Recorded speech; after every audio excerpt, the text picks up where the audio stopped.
ભરૂચ જિલ્લામાં રક્તપિત્તને ઇતિહાસ બનાવવાના સંકલ્પ સાથે એન્ટી લેપ્રેસી ડે નિમિત્તે સ્પર્શ લેપ્રેસી અવેરનેસ કેમ્પેન 2026 અંતર્ગત ભવ્ય જનજાગૃતિ અભિયાન શરૂ કરવામાં આવ્યું છે। આ અભિયાન અંતર્ગત ભરૂચ ખાતે રેલવે સ્ટેશન સ્થિત ડોક્ટર બાબા સાહેબ આંબેડકરની પ્રતિમા પાસેથી જિલ્લા પંચાયત ભવન સુધી વિવિધ શાળાના વિદ્યાર્થીઓ અને મહાનુભાવો સાથે પોસ્ટર બેનરો સાથે જનજાગૃતિ રેલી યોજાઈ હતી। એન્ડિંગ ડિસ્ક્રિમિનેશન એન્સ્યુરિંગ ડિગ્નિટીના સંદેશ સાથે જિલ્લામાં 30 જાન્યુઆરીથી 1 પખવાડિયા સુધી તમામ તાલુકાઓમાં સ્પર્શ લેપ્રેસી અવેરનેસ કેમ્પેઇન યોજાશે, જેમાં રક્તપિત્ત નિર્મૂલન પ્રતિજ્ઞા, પ્રશ્નોત્તરી, પત્રિકા વિતરણ, school quiz, role play, puppet show અને આરોગ્ય તપાસણી જેવી પ્રવૃત્તિઓ હાથ ધરાશે। આ પ્રસંગે રક્તપિત્ત અધિકારીએ જણાવ્યું કે શરીર પર સંવેદના વિનાના આછા દાગ, નસોમાં દુખાવો જેવા લક્ષણો દેખાય તો તરત તપાસ કરાવવી જોઈએ।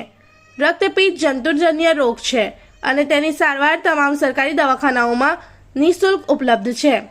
કાર્યક્રમમાં મોટી સંખ્યામાં વિદ્યાર્થીઓ અને આરોગ્ય વિભાગના अधिकारियों उपस्थित રહ્યા હતા। इस वीडियो को लाइक करें, हमारे चैनल को सब्सक्राइब कर बेल आइकन जरूर प्रेस करें हमारी न्यू वीडियो सबसे पहले देखने के लिए।